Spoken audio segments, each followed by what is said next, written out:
আমি আপনাদের সামনে পবিত্র কোরআনের সূরা আহজাবের 40 নম্বর আয়াতে কারিমা তেলাওয়াত করলাম। এই আয়াতের আলোচনা শুরুর আগে মনোযোগ সহকারে একটা হাদিস আমরা শুনব। সহিহ বুখারীর 34 নম্বর হাদিস। এই হাদিসের মধ্যে রাসূলুল্লাহ সাল্লাল্লাহু আলাইহি সাল্লাম ইরশাদ করেন, আরবাউন মান কুন্না ফি, যার মধ্যে 4টি বদ অভ্যাস থাকবে, কানা মুনাফিকান খালিসা, সে খাঁটি মুনাফিক। যার মধ্যে 4টি বদভ্যাস থাকবে সে খাঁটি মুনাফিক। ওমান কানাত ফিহি খসলাতুম মিনহুন্না, কারো মধ্যে যদি 4টা না থাইকা 4টার একটা থাকে, কানাত ফিহি খসলাতুম মিনান নিফাক, তাহলে তার মাঝে মুনাফিকের একটা স্বভাব আছে। তাহলে প্রথম কথা, কারো মধ্যে যদি 4টা বদভ্যাস একসাথে থাকে সে খাঁটি মুনাফিক। আর যদি 4টা বদভ্যাসের একটা থাকে তাহলে তার মাঝে মুনাফিকের একটা স্বভাব আছে। এর মধ্যে 1 নম্বর, ইদা তুমি না খানা, আমানত রাখলে আমানতের খেয়ানত করে যে, এটা হলো 1 নম্বর বদভ্যাস। 2 নম্বর, ইজা হাদ্দাসা কাজাবা, কথা বললে মিথ্যা কথা বলে। 3 নম্বর, ওয়া ইদা আহাদা গদার, ওয়াদা করলে ওয়াদা খেলাফ করে। 4 নম্বর, ওয়া ইদা খাসামা ফাজার, দুইজন ঝগড়া লাগলে অশ্লীল কথা বলে। দুইজনের মাঝে কথা কাটাকাটি হইতে পারে, কিন্তু অশ্লীল কথা যে বলে তার মাঝে মুনাফিকের বৈশিষ্ট্য আছে।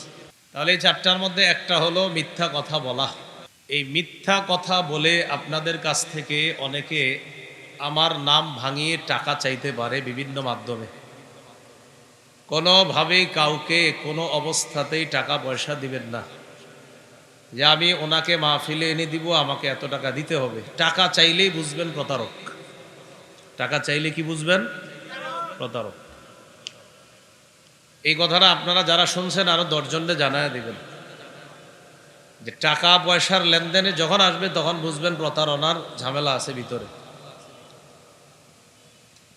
পবিত্র কোরআনে মুনাফিকদের বৈশিষ্ট্য আলোচনা করতে গিয়ে আল্লাহ বলেন, ইউখাদিউনাল্লাহা ওয়াল্লাযীনা আমানু, এরা আল্লাহরে ধোঁকা দেয় আর ঈমানদারদেরকে ধোঁকা দেয়। মুনাফিকরা আল্লাহরে ধোঁকা দেয় আর ঈমানদারদেরকে ধোঁকা দেয়। তো ঈমানদাররা যেন ধোঁকা না খায়, মুমিন সতর্কতা অবলম্বন করা দরকার। এজন্য আমি আপনাদেরকে সতর্ক করে দিলাম, আপনারা আরো 10 জনের বিষয়টা জানিয়ে দিবেন। মাহফিল বিষয়ে যখনই দেখবেন আমার ব্যাপারে কেউ বলে যে আমারে কিছু টাকা পাঠান, তাহলেই বুঝবেন এর মাঝে ঝামেলা আছে, আর এই লোক আপনার সাথে কোনো না কোনোভাবে প্রতারণা করার চেষ্টা চালাচ্ছে। কথাটা কি মনে থাকবে সবার? হ্যাঁ, আল্লাহ আপনাদেরকে আমাকে সকলকে প্রতারণা থেকে বাঁচার তৌফিক দান করেন। মূল আলোচনায় আমরা এখন ঢুকব। সূরা আহজাবের 40 নম্বর আয়াতে কারিমা আপনাদের সামনে তেলাওয়াত করলাম। আয়াতের বিষয়বস্তু আকীদায়ে খতমে নবুয়ত। মুহাম্মদ সাল্লাল্লাহু আলাইহি সাল্লাম যে শেষ নবী, তারপরে আর কোনো নবী আসবে না, এই কথা আমরা সকলে বিশ্বাস করা। এই আকীদাটা সকলের মধ্যে থাকতে হবে। আনোয়ার শাহ কাশ্মীরি রহমতুল্লাহ আলাইহি লিখেছেন, মুহাম্মদ সাল্লাল্লাহু আলাইহি সাল্লামের নবুয়তের পরে যারা নবী দাবি করে, এই নবী দাবি করতে করতে পাকিস্তানের কাদিয়ান নামক এলাকার গুরুদাসপুর এলাকার এই কাদিয়ান একটা গোত্র, সেখান থেকে এক ব্যক্তি মির্জা গোলাম আহমদ নিজেরে নবী দাবি করছে। আনোয়ার শাহ কাশ্মীর রহমতুল্লাহ আলাইহি লেখছেন যে এই কাদিয়ানি ফিতনা এই মুসলমানদের জন্য সবচেয়ে বড় ভয়ঙ্কর ফিতনা। বরং তিনি লেখছেন ফেরাউনের ফিতনার চাইতেও এই ফিতনা ভয়ঙ্কর। কারণ ফেরাউন যে কাফের, ও তো নিজেই স্বীকার করে আমি ও নিজেই বলে আমি আল্লাহ, ও যে কাফের স্পষ্ট বোঝা যায়। কিন্তু এরা আপনাকে ছলে বলে কৌশলে ধোঁকা দিবে, এই জন্য তাদেরকে চেনাটা কষ্টকর। তো তারা হলো ভয়ঙ্কর ফিতনা। তো আল্লাহ পাক রব্বুল আলামিন আকীদা বুঝার আগে 3টা কথা আমরা মনে রাখবো। আকীদা মৌলিকভাবে 3 ভাবে বিভক্ত। 1 নাম্বার তাওহীদ, 2 নাম্বার রিসালাত, 3 নাম্বার আখিরাত। তাওহীদ আল্লাহকে বিশ্বাস করা, আল্লাহর একত্ববাদ স্বীকার করা। 2 নাম্বার রিসালাত, মুহাম্মদ সাল্লাল্লাহু আলাইহি সাল্লাম সহ যত নবী আল্লাহ দুনিয়াতে পাঠিয়েছে সকলকে বিশ্বাস করা আর আমাদের নবীকে শেষ নবী মনে করা। 3 নাম্বার আখিরাত, পরকালকে বিশ্বাস করা। এই 3টা আকীদা মৌলিকভাবে মনে রাখবেন। আর সবাই সহজে 2টা বাংলা মুখস্থ করে নেবেন। বলেন আমার সাথে, সুষ্ঠু কিছু আকীদা লালন, সুষ্ঠু কিছু আমল পালন। বাস এই 2টা কথা মনে রাখলেই হয়। সুষ্ঠু কিছু আকীদা লালন করবেন আর সুষ্ঠু সঠিক কিছু আমল পালন করবেন, মরবেন জান্নাতে প্রবেশ করবেন।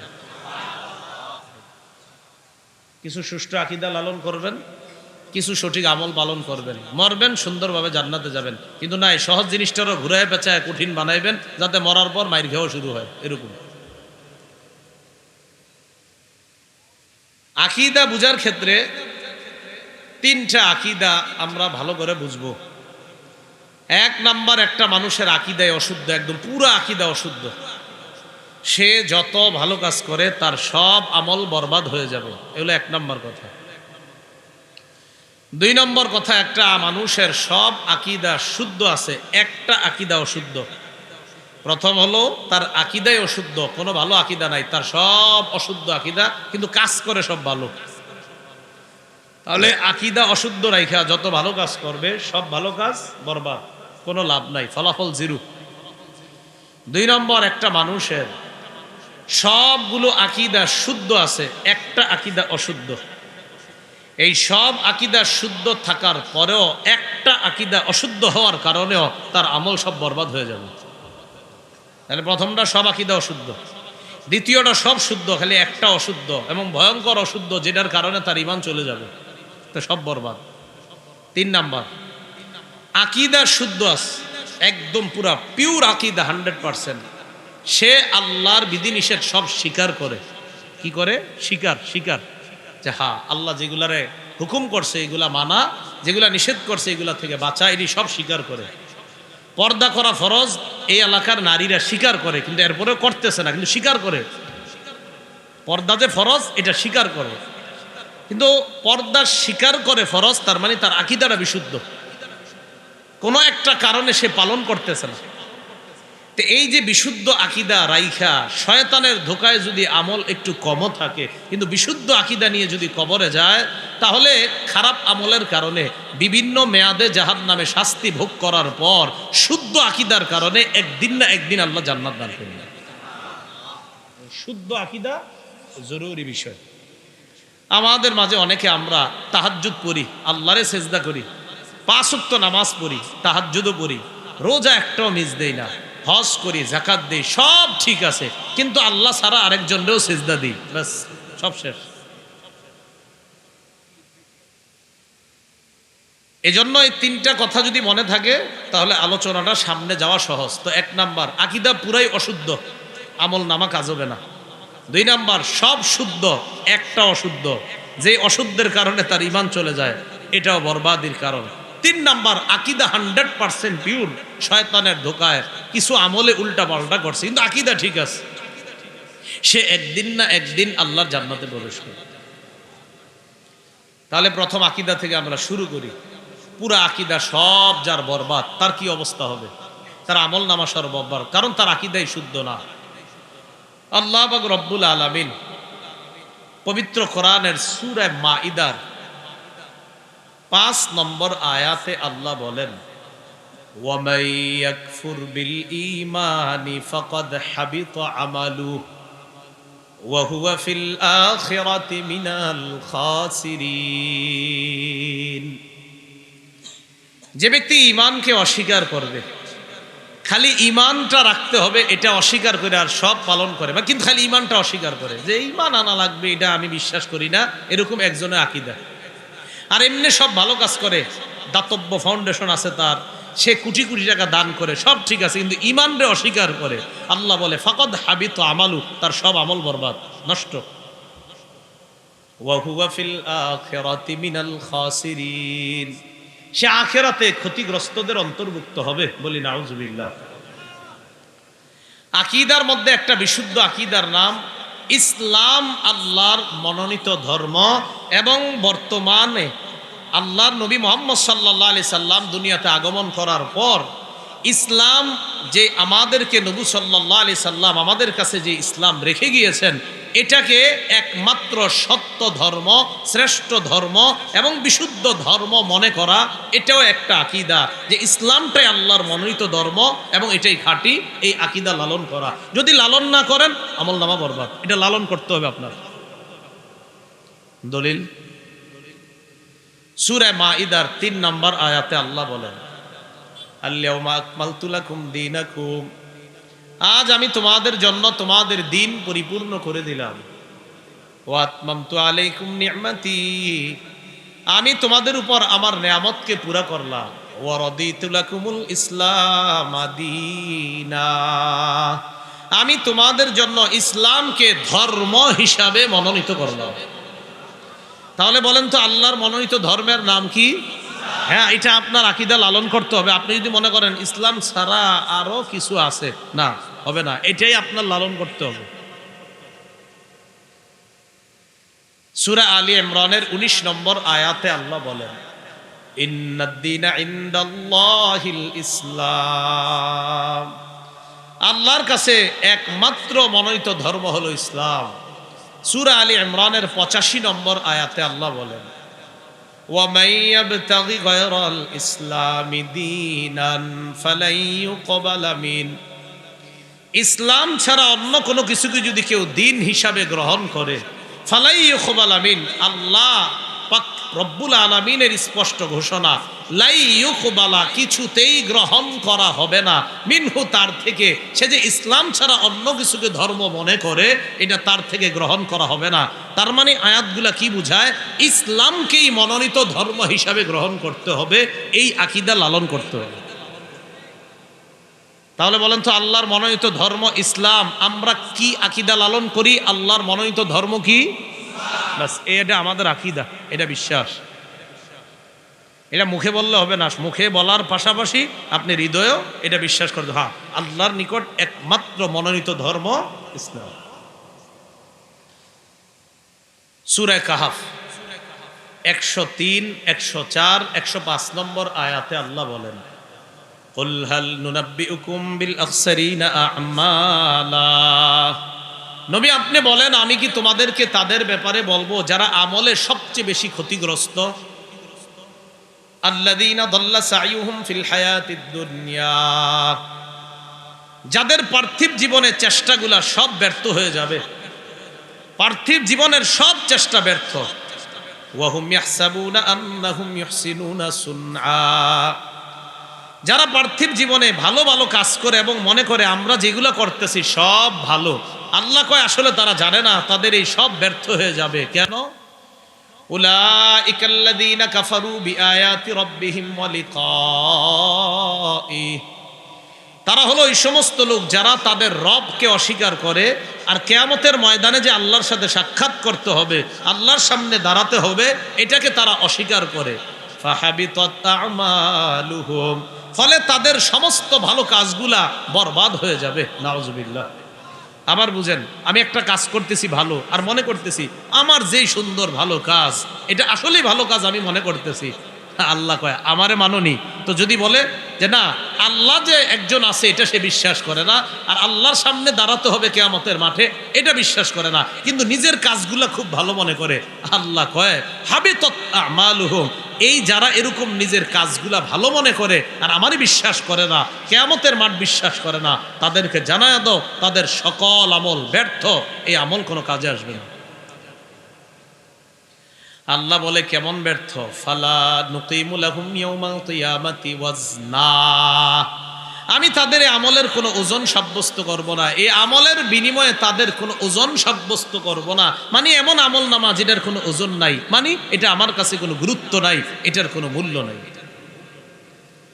তাহলে আল্লাহ তাদের আমল নামাগুলা কি হবে, কেমন হবে, এটা আল্লাহ পাক রব্বুল আলামিন বলে দিয়েছে তাদের আমল নামাগুলা কেমন হবে। তাহলে শোনো তোমরা, সূরা নূরের 39 নম্বর আয়াতে আল্লাহ বলেন, রৌদ্রের মধ্যে হাঁটছেননি কখনো? কঠিন রৌদ্রের মধ্যে আপনাদের এলাকায় জমিন আছে না, জমিন ক্ষেত, তো ক্ষেতের মধ্যে নাইমা লম্বা জায়গা, যেখানে কোনো ঘর বাড়ি নাই, এরকম জমি জমা আছে না অনেক। তো দূর থেকে প্রচন্ড রৌদ্রে দেখা যায় অনেক দূরে, মনে হয় পানি চিকচিক করতেছে। কাছে গিয়া দেখবেন পানি নেই, প্রচন্ড রৌদ্র, চিকচিক করতেছে, এই মনে হয় পানি। তাহলে প্রথম আসেন বুঝে নিবে, আমরা 3-4 রওনা করলাম, প্রচন্ড পানির পিপাসা লাগছে, রৌদ্রের মধ্যে হাঁটতেছি, আর দূরে দেখা যাইতেছে পানি চিকচিক করতেছে, দূর হয়ে গেছি পানি খাওয়ার জন্য, গিয়ে দেখি পানি নেই। এটাকে বলা হয় মরিচিকা। বলেন এটাকে কি বলা হয়?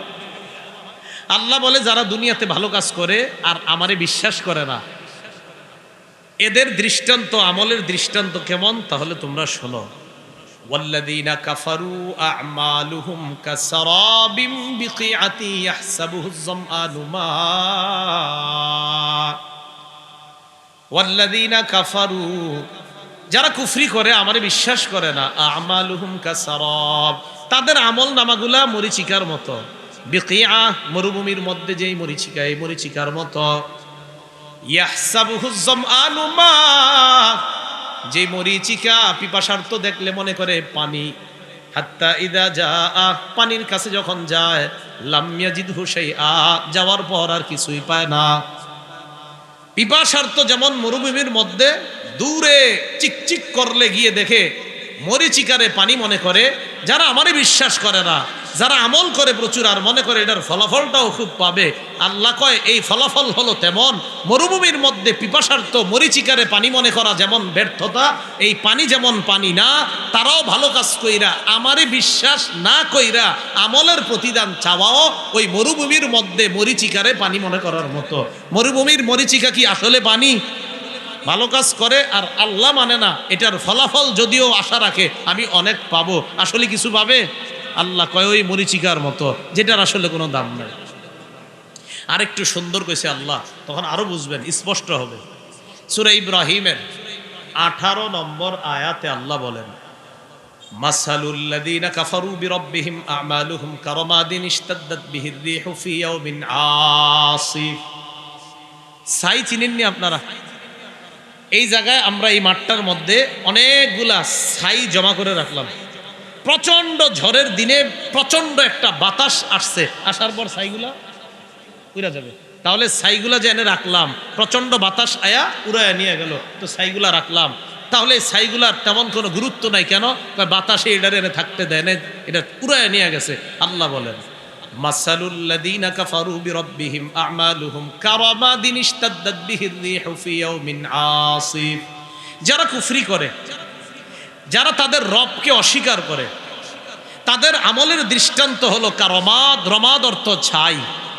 কারমাদিন, ছায়ের মতো। ইশতাদ্দাত বিহির রিহু ফি ইয়াউমিন আসিফ, প্রচন্ড ঝড়ের দিনে প্রবল বাতাস যেই ছাইগুলাকে উড়িয়ে নিয়ে যায়, যেমন এই ছাইয়ের স্তূপের কোনো মূল্য নাই, ঠিক তেমনি ভাবে আমারে অস্বীকার কইরা ভালো ভালো কাজ যা করবা, ওই ছাইয়ের মতো তোমাদের এই কাজেরও কোনো মূল্য নাই। লা ইয়াকদিরুনা মিম্মা কাসাবু আলা শাই। আল্লাহ বলে তারা যে কর্ম করে, এই কর্মের মোকাবেলায় কিছুই পাবে না। যালিকা হুয়াদ দালালুল বাঈদ। আল্লাহ বলে এটা চূড়ান্ত ব্যর্থতা। যারা ভালো ভালো কাজ কইরা আমারে বিশ্বাস করে নাই, তাদের কাজগুলা হলো ছাইয়ের মতো। ওই ছাই যেমন বাতাস উড়ায় নিয়ে যায়, তাদের কর্মগুলার কোনো ফলাফল তারা পাবে না। তাহলে যেই কর্মের ফলাফল পাওয়া যায় না, আল্লাহ কয় এই কর্ম করা মানে চূড়ান্ত ব্যর্থ হওয়া ছাড়া আর কিছু না। আপনি কাম করলেন, ফল পাইলেন না, তাহলে নিষ্ফল। কার লাভ হইল কি কাজ কইরা? তা আল্লাহ বলেন, তাহলে কি বুঝলাম বলেন তো? আকীদা শুদ্ধ থাকতে হবে। রবরে মানেন, একবার সুবহানাল্লাহ বলেন, অনেক দাম। আর আপনি রবরে মানলেন না, হাজারো ভালো কাজ করেন, কোনো দাম নেই। আল্লাহ কথাগুলা বুঝার তৌফিক দান করেন। তাহলে প্রথম কথা আমাদের চলতেছে, আকীদা যদি অশুদ্ধ হয়, হাজারো ভালো কাজ ছাইয়ের মতো, মরুভূমির মধ্যে পানি মনে করা মরিচিকার মতো হাজারো ভালো কাজ, যদি আকীদা অশুদ্ধ হবে। এবার দেখেন আল্লাহ পাক রব্বুল আলামিন সূরা ফুরকানের 23 নম্বর আয়াতে আল্লাহ পাক রব্বুল আলামিন বলেন, যারা ভালো কাজ করে কিয়ামতের ময়দানে তারা যখন যাবে, তাদের এই ভালো কাজগুলা কেমন হবে? টিনের ঘর আসেনি এলাকায়? আচ্ছা, টিনের ঘরের চাল ফুটা থাকলে মাঝে মাঝে দেখবেন ছোট্ট একটা রৌদ্রের আলো ভিতরে আসে, আর ওই রৌদ্রের মধ্যে চিকচিক কি জানি করে, আসলে কি শুধু রোদ্রে না পুরা ঘরে? পুরা ঘরেই কিন্তু আছে, কিন্তু রোদের কারণে শুধু দেখা যায় রোদ্রে। এটাকে বলা হয় উড়তে থাকা ধূলিকণা, উড়তে থাকা বালুকণা, ধূলিকণা, যেটা একদম চোখের মধ্যেও ধরে না। আমরা ঘরে কিন্তু বসবাস করতেছি, ওই রৌদ্রটা আসলে দেখা যায় চিকচিক করতেছে। তাহলে কি বোঝা যায়? আমাদের সামনে ঘোরাঘুরি করার পরেও ওই জিনিসটা সূক্ষ্ম সূক্ষ্ম, এটা আমরা দেখতে পাই না। আল্লাহ কি বলে দেখেন, ওয়াকাদিমনা ইলা মা আমিলু মিন আমালিন ফাজআলনাহু হাবাআম মানসুরা। কিয়ামতের ময়দানে যারা দুনিয়াতে ভালো কাজ করছে কিন্তু ঈমান নাই, তাদের এই ভালো কাজগুলা আমি কিয়ামতের মাঠে কি করব? আমি ফয়সালা করব, এমন তাদের এই কাজগুলা উড়তে থাকা ধূলিকণার মতো হবে, যেগুলা উড়তে থাকবে কিন্তু দেখা যাবে না। তো তাদের কর্ম এমন হবে, যেই কর্মের ফলাফলটা হবে উড়তে থাকা ধূলিকণার মতো উড়তে থাকবে, যেগুলা দেখতেও পাবে না, বিনা হিসাবে জাহান্নামে যায়, দেখা যাবে। ওই যে ওরকম বানায় দিবে আল্লাহ, ঘুরতে থাকবে। তো ঘুরতে থাকলে তো দেখা যায় না, এটা টিনের ঘরে ফাঁকার কারণে একটু দেখছেন, তো দেখা যায় না। আল্লাহ আমাদেরকে কথাগুলা বুঝার তৌফিক দান করেন। তাহলে আকীদা অশুদ্ধ, কাজ ভালো করছেন, ফলাফল শূন্য। বলেন, আকীদা অশুদ্ধ, কাজ ভালো করছি, ফলাফল। তাহলে অশুদ্ধ আকীদায় ভালো কর্মের ফলাফল শূন্য। বলেন, অশুদ্ধ আকীদায় ভালো কর্মের ফলাফল শূন্য। মুসলিম শরীফের 16 নম্বর হাদিস। মাদ্রাসা পাঠ্যপুস্তক অনুসারে মোট হাদিস সংখ্যা হবে 3033টা। এই হাদিসের মধ্যে আসছে, ক্বালা রাসূলুল্লাহ সাল্লাল্লাহু আলাইহি ওয়াসাল্লাম, আব্দুল্লাহ ইবনে ওমর রাদিয়াল্লাহু তাআলা আনহুমার বর্ণনা। তিনি বলেন, বুনিয়াল ইসলামু আলা খামসিন আলা আইয়ুহিদাল্লাহ। ইসলামের ভিত্তি 5টি জিনিসের উপর। 1 নাম্বার আলা আইয়ুহিদাল্লাহ, আল্লাহর একত্ববাদ স্বীকার করা। বলেন তো একমাত্র এক কে? আমরা একত্ববাদ স্বীকার করি কার? 2 নাম্বার ওয়া ইকামিস সালাহ, নামাজ কায়েম করা। 3 নাম্বার ওয়া ইতাইজ যাকাত, যাকাত আদায় করা। 4 নাম্বার ওয়া সাওমি রমাদান, রমজান মাসের রোজা রাখা। 5 নাম্বার ওয়াল হজ, সামর্থ্যবান হলে হজে যাওয়া। 1 নাম্বার আল্লাহর একত্ববাদ স্বীকার করা। 2 নাম্বার ইকামিস সালাহ, নামাজ কায়েম করা। 3 নাম্বার ইতাইজ যাকাত, যাকাত আদায় করা। টাকা পয়সা যদি দেয় আল্লাহ, যাকাত যোগ্য সম্পদ হলে যাকাত দেওয়া। 4 নাম্বার সৌমি রমাদান, রমজানের রোজা রাখা। 5 নাম্বার আল হজ, হজ করা, স্বীকার করা। তাহলে ইসলামের 5 ভিত্তির প্রথম ভিত্তিটাই হলো, বলেন আমার সাথে, আকীদা শুদ্ধ করা। আকীদা কি করা? এককে, এই আকীদা শুদ্ধ করা প্রথম। তাহলে কালিমা, ওই যে আমরা কালিমা, নামাজ, এরপরে কি? না, কালিমা, নামাজ, এরপরে বলেন যাকাত। কালিমা বলেন, কালিমা, নামাজ, যাকাত, রোজা, হজ। তাহলে 1 নাম্বার কালিমা, 2 নাম্বার নামাজ, 3 নাম্বার যাকাত। 3 নাম্বারে যাকাত বলবেন, 3 নাম্বারে সবাই রোজা কয়। আল্লাহ নামাজের পরে কয় যাকাত, আমরা কই নামাজের পরে রোজা। আর আশ্চর্য বিষয়, আল্লাহ কোরআনে সব জায়গায় বলছে নামাজের পরে যাকাত, নবী হাদিসে সব জায়গায় বলছে নামাজের পরে যাকাত, আমরা কই নামাজের পরে রোজা। কেন? ঘটনা এমন কেন বলেন? সিরিয়াল আল্লাহ নবীরটাই ঠিক রাখি, কি বলেন? তাহলে কালিমা, নামাজ, এরপরে যাকাত, সব আয়াতে দেখবেন, সব আয়াত হাদিসে নামাজ যাকাত, নামাজ যাকাত, আমরা কই নামাজ রোজা। তাহলে কালিমা, নামাজ, যাকাত, রোজা, হজ। এইভাবে আল্লাহর নবীর সিরিয়ালটা আমরা যেন মেনটেন করতে পারি, আল্লাহ তৌফিক দান করেন। তো যাই হোক, মূল আলোচনা এই জায়গায় 5 ভিত্তির প্রথম ভিত্তি, বলেন আমার সাথে, আকীদা শুদ্ধ করা। তাহলে আমরা একত্ববাদ স্বীকার করি কার? এটা হলো আমাদের আকীদা। এটা আমাদের কি? আকীদা। আচ্ছা, এই যে আল্লাহর একত্ববাদ স্বীকার করলাম, আল্লাহ আমার রব, আল্লাহ আমাকে দান করেন, আল্লাহ ছাড়া আমাকে সন্তান কেউ দিতে পারে না। ছেলে দেয়, এটাও আল্লাহ দেয়। মেয়ে দেয়, এটাও আল্লাহ দেয়। ছেলে মেয়ে উভয়টা দেয়, এটাও আল্লাহ দেয়। 3 জন মেয়ে হবে, এটাও আল্লাহ দেয়। 3 জন ছেলে হবে, এটাও আল্লাহ দেয়। আমার বিবির ছেলে মেয়ে কিচ্ছু হবে না, এই ক্ষমতাও কার? এই আকীদা শুদ্ধ করা। সূরা শুরা 49-50 নম্বর আয়াতে আল্লাহ বলেন, লিল্লাহি মুলকুস সামাওয়াতি ওয়াল আরদ ইয়াখলুকু মা ইয়াশা। আসমান জমিনের রাজত্ব আল্লাহর। আল্লাহ যা চান তা সৃষ্টি করেন। ইয়াহাবু লিমান ইয়াশাউ ইনাসা, আল্লাহ চাইলে কাউকে কন্যা দান করেন। ওয়ায়াহাবু লিমান ইয়াশাউ যুকুর, আল্লাহ চাইলে কাউকে ছেলে দান করেন। আও ইউযাওয়িজুহুম যুকরানা ওয়া ইনাসা, আল্লাহ চাইলে কাউকে ছেলে মেয়ে উভয়টা দান করেন। ওয়ায়াজআলু মান ইয়াশাউ আকীমা, আল্লাহ চাইলে ছেলে মেয়ে কিচ্ছু দিবে না, ওই নারী বন্ধা রাখবেন ওই নারীকে। এই ক্ষমতাও কার? এই কথা মনে মনে বিশ্বাস করেন। করার পরেও মাঝে মাঝে কই জানি যান বাসে উঠা, টলারে উঠা, কেন? হ্যাঁ, এটা না বিশ্বাস করেন?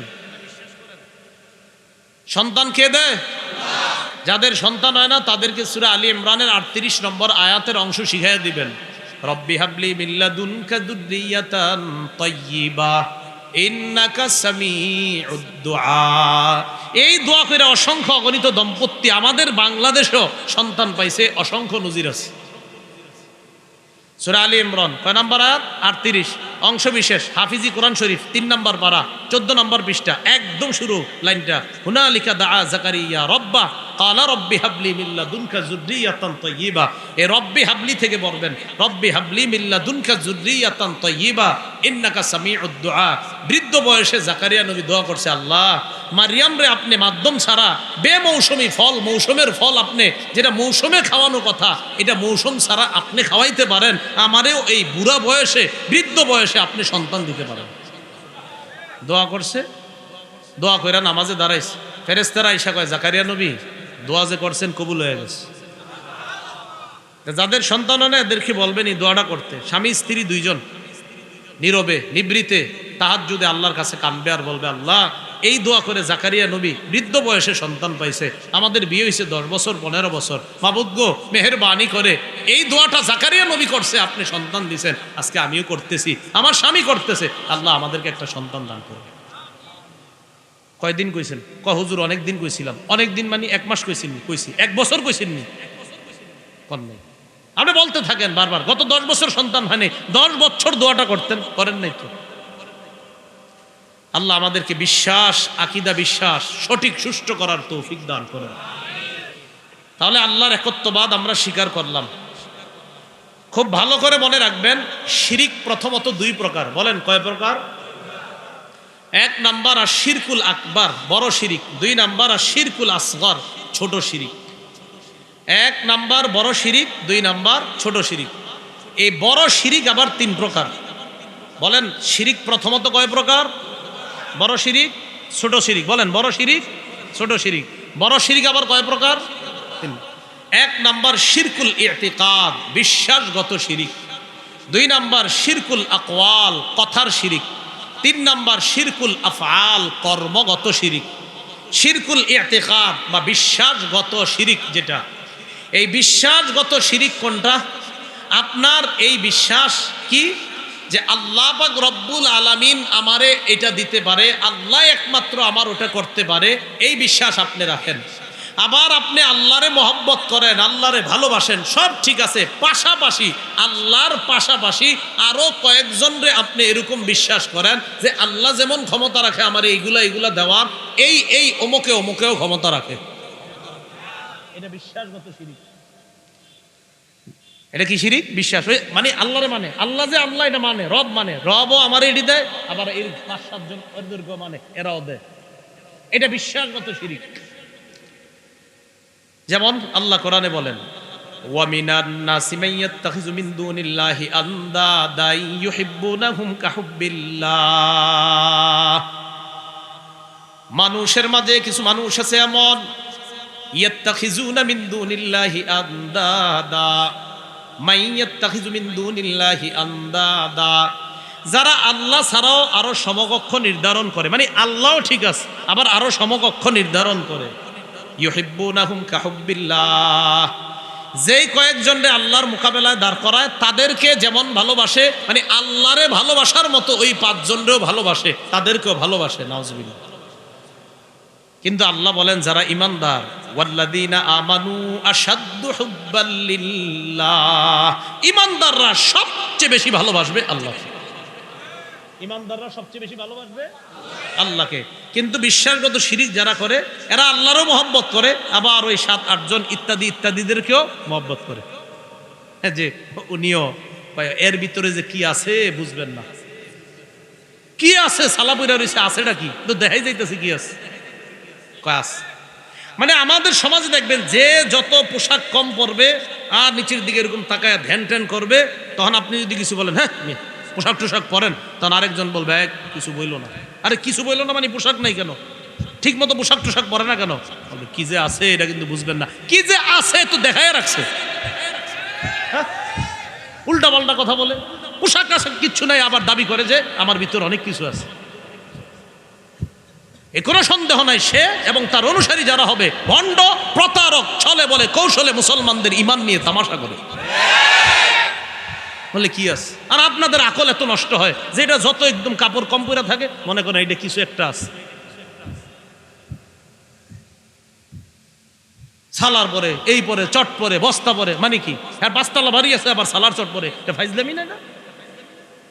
হাদিয়া নিয়ে একের পরে এক আপনার আসতেছে হাদিয়া নিয়ে, কেউ আনতেছে কলা নিয়ে, কেউ আসতেছে আম নিয়ে, কেউ কাঁঠাল নিয়ে, এই যে হাজার হাজার টাকার ফল নিয়ে আসতেছে। কেন এক গজ পাঞ্জাবির কাপড় আনতে আপনার সামর্থ্য হয় নেই? মানে মনে করেন একজন সালা বইরা থাকে, তো এর জন্য আপনি আমরা সবাই এত কিছু আনলাম, তো আমরা কি 5 গজ কাপড় আনতে পারলাম না? তো এটা কি আকলে ধরে না মানুষের? এটা মনে করেন আমি আলেম না, মনে করেন আমরা এখানে কেউ আলেম না, আকলেও তো ধরা দরকার যে ওনার জন্য আমরা এত কিছু আনলাম, 5 গজ কাপড় আনতে পারি না? তো আল্লাহ আমাদের আকীদা বিশুদ্ধ করার তৌফিক দান করেন। এই জন্য মুসলমান ভাইয়েরা আপনাদের হাতে পায়ে ধরে বলি আকীদাটা শুদ্ধ রাখেন।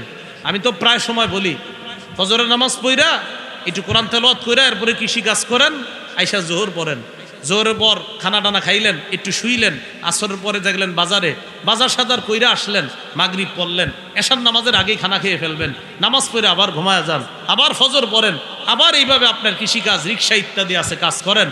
এইভাবে আপনি দিনটা কাটান সহজভাবে। কিছু টাকা পয়সা যদি হয় জাকাত দেন, আরো বেশি টাকা হইলে হজে যান। যদি সামর্থ্য না থাকে জাকাত দেওয়া লাগবে না, হজের সামর্থ্য না থাকলে হজ ফরজ হবে না, মরেন নিরাপদে জান্নাতে প্রবেশ করবেন না। মানে খুব কাহিনী করতে হইব এই সেই হুজুর না, ওরকম নিয়ম তো, নিয়ম কারণ তো কইলামই সহজে একদম স্বাভাবিকভাবে, কেন আপনি আবার এটারে কঠিন বানান? এই জন্য 1 নাম্বার আকীদা বিশুদ্ধ। আল্লাহ আমাদের সকলকে বিশুদ্ধ আকীদা, পিওর 100% খাঁটি আকীদা নিয়ে কবরে যাওয়ার তৌফিক দান করুন। 2 নাম্বার মনে আসেনি? 2 নাম্বারটা আকীদা সব শুদ্ধ, একটাও শুদ্ধ, এটাও বরবাদ। সব শুদ্ধ, একটাও শুদ্ধ। কোরআনের আয়াত সংখ্যা 6236টা। কয়টা? না 6666টা প্রসিদ্ধ, বিশুদ্ধ না। এটা কি প্রসিদ্ধ, বিশুদ্ধ না। 6666 হলো প্রসিদ্ধ কথা, আর 6236 বিশুদ্ধ। আজকে বাসায় গিয়ে গই নেন, এটাই হইব। হ্যাঁ 6236 এটাই হবে, হতেই হবে এটা। তাহলে 6236 এটা হলো বিশুদ্ধ, 6666 এটা প্রসিদ্ধ। আমার সাথে সবাই বলেন সব প্রসিদ্ধ, বিশুদ্ধ না। সব বিশুদ্ধ, বিশুদ্ধ। সব বিশুদ্ধ, বিশুদ্ধ, কিন্তু সব প্রসিদ্ধ বিশুদ্ধ হওয়া জরুরি না। যেমন ছোটবেলা থেকে প্রসিদ্ধ কথা শুনছেন, সালাম দিলে 90 নেকি। এটা কোন জায়গায় আছে কথাটা? হ্যাঁ আমিও শুনছি, কিন্তু এই যে এটা তো থাকতেও বলতো কোথাও। এই দেখছেন আপনাদের চেহারা অনেকের কেমন হয়ে গেছে, হুজুর এটা কি কইলেন আপনি? আমরাও তো এটাই মনে করি। এটা প্রসিদ্ধ হয়ে গেছে ছোটবেলা থেকে যে সালাম দিলে 90 নেকি। হাদিসে আসছে সালাম দিলে 10, 20, 30 নেকির কথা আসছে। এক ব্যক্তি আসসালামু আলাইকুম বলছে, নবীজি বললেন 10। আরেক ব্যক্তি এসে বলছে আসসালামু আলাইকুম ওয়া রাহমাতুল্লাহ, নবী বললেন 20। আরেকজন এসে বলছে আসসালামু আলাইকুম ওয়া রাহমাতুল্লাহি ওয়া বারাকাতুহু, নবীজি বললেন 30। এটা হলো সহি বর্ণনা। আর শিথিল আরেকটা বর্ণনা, মানে সহির থেকে আরেকটু কম আর কি, শক্তিশালী কম বর্ণনাটা, সেখানে 40 নেকির কথা আসছে। তাহলে আসসালামু আলাইকুমে 10, ওয়া রাহমাতুল্লাহ বাড়াইলে 20, ওয়া বারাকাতু বাড়াইলে 30। এটা আসছে হাদিসে, আপনার বিশুদ্ধ হাদিসে। আরেকটা শিথিল সনদে আসছে 40, কিন্তু 90টা কোত্থেকে আসছে এটা আমি খুঁজি। তাহলে এটা প্রসিদ্ধ কথা। এজন্য সব প্রসিদ্ধ বিশুদ্ধ হওয়া জরুরি না। হ্যাঁ সব বিশুদ্ধ বিশুদ্ধ হতেই হবে। আল্লাহ আমগরে বুঝার তৌফিক দান করেন। তো বলছিলাম কোরআনের 6236টা আয়াত, এই আয়াতের মধ্যে মনে করেন কেউ ৬,২৩৫টা মনে প্রাণে বিশ্বাস করে, একটাই সন্দেহ করে, ইমান? এই তো সহজে বুঝে এসে গেছে। ৬,২৩৫টা খাঁটি ভাবে বিশ্বাস করে, একটা আয়াতকে একটু সন্দেহ করে, ইমান? এটা বুঝে থাকলে খতমে নবুয়তের আকীদা বুঝাটা একদম সহজ হবে। বলেন আলহামদুলিল্লাহ। আসতেছি আমরা মূল আলোচনায়। তাহলে ৬,২৩৫টা আয়াত বিশ্বাস করে মনে প্রাণে, একটা আয়াতে যদি খালি সন্দেহ করে, ইমান শেষ। তাহলে লাভ হইল কি তার? এই লোক তাহলে এটা যদি বুঝেন আমাদের সহজভাবে কথাগুলো সব বুঝে আসবে। সূরা হুদের 17 নম্বর আয়াতে আল্লাহ পাক রব্বুল আলামিন বলেন, ফালা তাকু ফি মিরয়াতিম মিনহু ইন্নাহুল হাক্কু মির রাব্বিকা। কোরআনের কোন আয়াতের ব্যাপারে লা তাকু ফি মিরয়াতিম মিন, সামান্য সন্দেহ করতে পারবা না। ফালা তাকু, তুমি হবে না, ফি মিরয়াতিন, সন্দেহের মধ্যে, ফি মিরয়াতিম মিনহু, কোরআনের কোন অংশের ব্যাপারে সন্দেহের মধ্যে তুমি থাকবে না। ইন্নাহুল হাক্কু মির রাব্বিক, আল্লাহ বলেন পুরো কোরআনটা রবের পক্ষ থেকে সত্য। তাহলে বলেন আমার সাথে, বলেন সম্পূর্ণ কোরআন হক। হ্যাঁ বলেন সম্পূর্ণ কোরআন হক। সামান্য অংশ, বলেন সামান্য অংশ সন্দেহ করা যাবে না। মুসলিম শরীফের 34 নম্বর হাদিস, ক্বালা রাসূলুল্লাহ সাল্লাল্লাহু আলাইহি ওয়াসাল্লাম, যাকা তু'মাল ঈমান মান রাদিয়া বিল্লাহি রাব্বা ওয়া বিল ইসলামি দীনা ওয়া বিমুহাম্মাদিন রাসূলা। কেউ যদি তিনটা বিষয়ে সন্তুষ্ট হয়ে যায়, ওই ব্যক্তির কলবের মধ্যে আল্লাহ ইমানের স্বাদ আস্বাদন করার তৌফিক দিয়ে দিবেন। কয়টা বিষয়ে? তাহলে আজকে থেকে তিনটা বিষয়ে সন্তুষ্টি দেখবো আমরা আছি কিনা। না থাকলে আল্লাহরে বলবো, আল্লাহ আমি তো, আমার সন্দেহ, মাবুদ সন্দেহ যেন না থাকে, আল্লাহ আমি 3 বিষয়ে সন্তুষ্ট। এটা প্রতিদিন বলবেন। রাদিতু বিল্লাহি রাব্বা ওয়া বিল ইসলামি দীনা ওয়া বিমুহাম্মাদিন রাসূলা সাল্লাল্লাহু আলাইহি ওয়াসাল্লাম। রাসূলুল্লাহ সাল্লাল্লাহু আলাইহি সাল্লাম বলেন, 3টা বিষয়ে যে সন্তুষ্ট চিত্তে মেনে নিবে, 1 নাম্বার রাদিয়া বিল্লাহি রাব্বা, আল্লাহকে রব হিসাবে মেনে নিবে। আমাদের রবকে আল্লাহ। একদম মনে প্রাণে দিল থেকে বলবেন, আমাদের রবকে আল্লাহ। বলেন তো আমরা কাকে রব হিসাবে পেয়ে খুশি? আল্লাহকে। এটা শুধু একটু বললে হবে না, আমার সাথে বলতে হবে 6টা কথা। কয়টা? বলেন আমরা আল্লাহকে রব পেয়ে খুশি। আল্লাহ আমাদের ব্যক্তি জীবনের রব, পারিবারিক জীবনের রব, সামাজিক জীবনের রব, অর্থনৈতিক জীবনের রব, রাষ্ট্রীয় জীবনের রব, আন্তর্জাতিক জীবনের রব। ব্যক্তি জীবনের রবকে, নামাজ পড়ছেন, এটা ব্যক্তি জীবনের রবরে আপনি রবের বিধান কায়েম করলেন। 2 নাম্বার সামাজিক জীবন, পারিবারিক জীবনের রবকে, বউ নামাজ পড়ে নাই, কইছিনি নামাজ পড়তে, যদি না কইয়া থাকেন তো পারিবারিক জীবনে আপনি রবের বিধান পালন করলেন। পারিবারিক জীবনে রব আপনার বিবি, আপনার সন্তানরা নামাজ পড়ছে কিনা, এটা আপনি পারিবারিক জীবনে খোঁজ খবর নেওয়া। হুজুর আমি বলি নাই, তাহলে পারিবারিক জীবনে কি আল্লাহকে রব মানেন নাই? আরে মানছি কিনা? তো পারিবারিক জীবন যেহেতু রব আল্লাহ, তো আমার পরিবার রবের বিধান পালন করে কিনা কয়দিন খোঁজ নিছেন? 3 নাম্বার সামাজিক জীবনে রব, বলেন বলেন। চা দোকানের সামনে যেই পোলাপানগুলা দাঁড়িয়ে আছে তাদেরকে কয়দিন নামাজের কথা বলছেন? হ্যাঁ না না, আপনি সুন্দরভাবে বলেন যে আমি বলছি, তাহলে বোঝা গেছে সামাজিকভাবেও আপনি রবের বিধান পালন করতে তাদেরকে চেষ্টা করতেছেন, রবের হুকুম সমাজে কায়েম করার চেষ্টা করতেছেন। 4 নাম্বার অর্থনৈতিক জীবনের রবকে। তো সুদ খান কেন? হ্যাঁ, অর্থনৈতিক জীবনের রব মানছি কারে? তো আমার অর্থনৈতিক জীবনের রব তো আল্লাহ, সেখানে আমি হারাম সুদকে কিভাবে হাত দিই? ঠিক তো 4-5 জন কয়, বাকিরা সুদের আলোচনায় সবাই ঠিক কয় না। কেন কয় না এটা আমি জানি।